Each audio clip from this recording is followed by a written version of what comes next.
warahmatullahi wabarakatuh. Perkenalkan, nama saya Valerina Aulia Pertiwi dari kelas manajemen 25CX dengan NPM 254111049. Pada kesempatan kali ini saya akan mempresentasikan tentang ekonomi Islam. Ekonomi Islam merupakan bagian dari pendidikan agama Islam. Ekonomi Islam memiliki karakter produktif, dinamis, manusiawi, dan bersifat universal.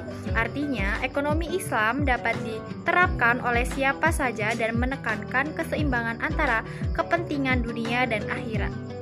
Ekonomi Islam adalah cabang ilmu pengetahuan yang mempelajari permasalahan ekonomi dan cara penyelesaian berdasarkan ajaran Islam, yaitu Al-Quran dan Sunnah. Dalam ekonomi Islam, kegiatan ekonomi tidak hanya bertujuan untuk mencari keuntungan, tetapi juga memperhatikan nilai keadilan dan juga keberkahan. Menurut Man'an, ekonomi Islam adalah ilmu sosial yang mempelajari masalah ekonomi, masyarakat, dan nilai-nilai Islam. Menurut Khursyid Ahmad, ekonomi Islam merupakan upaya sistematis dalam memahami perilaku ekonomi dari spesifik Islam.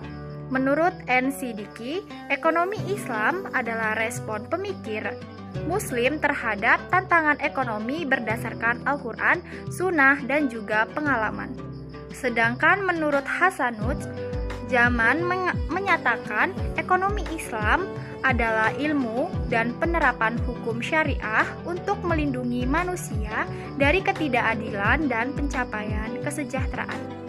Tujuan ekonomi Islam yaitu adalah menciptakan kesejahteraan hidup manusia secara adil dan merata, menghindari eksploitasi, serta menjadikan aktivitas ekonomi sebagai bagian dari ibadah kepada Allah Subhanahu wa Ta'ala.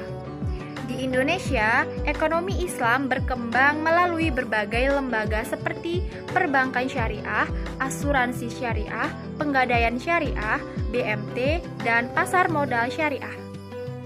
Perbankan syariah adalah lembaga keuangan yang menjalankan aktivitas perbankan berdasarkan prinsip-prinsip syariah dan tidak menggunakan sistem bunga. Bank syariah adalah bank yang melaksanakan kegiatan usaha berdasarkan prinsip syariah serta memberikan jasa dalam lalu lintas pembayaran sesuai hukum Islam. Prinsip syariah adalah aturan perjanjian berdasarkan hukum Islam antara bank dan juga nasabah dalam hal penyimpanan dana maupun pembiayaan usaha, sebagaimana diatur dalam Undang-Undang Nomor 10 Tahun 1998. Bank syariah berperan dalam menunjang pembangunan ekonomi nasional, meningkatkan peran pengusaha muslim, serta menjadi penggerak berkembangnya lembaga keuangan syariah di Indonesia. Bank syariah memiliki beberapa fungsi, yaitu sebagai manajer investasi, investor, penyedia jasa keuangan sebagai transfer dan letter of credit, serta memiliki fungsi sosial melalui zakat, card, dan dana sosial lainnya. Asuransi konvensional dianggap haram karena mengandung unsur gharar, maisir, dan juga riba. Pegadaian syariah adalah menjadikan barang berharga sebagai jaminan utang sesuai syariah Islam, tanpa adanya riba dan juga ketidakadilan.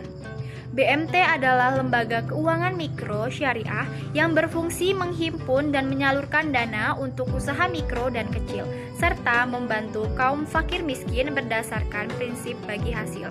BMT memiliki fungsi ekonomi dan sosial, yaitu mengelola dana usaha serta dana sosial seperti zakat, infak, dan juga sedekah. Dasar hukum BMT adalah Al-Quran, hadis, serta peraturan perundang-undangan yang mengatur lembaga keuangan syariah. Pasar modal syariah adalah kegiatan investasi yang dilakukan sesuai prinsip syariah, hanya pada usaha yang halal dan bermanfaat. Prinsip pasar modal syariah meliputi larangan riba, gharar, dan maisir, adanya transparansi, keadilan, serta larangan manipulasi pasar. Sekian video dari saya. Wassalamualaikum warahmatullahi wabarakatuh.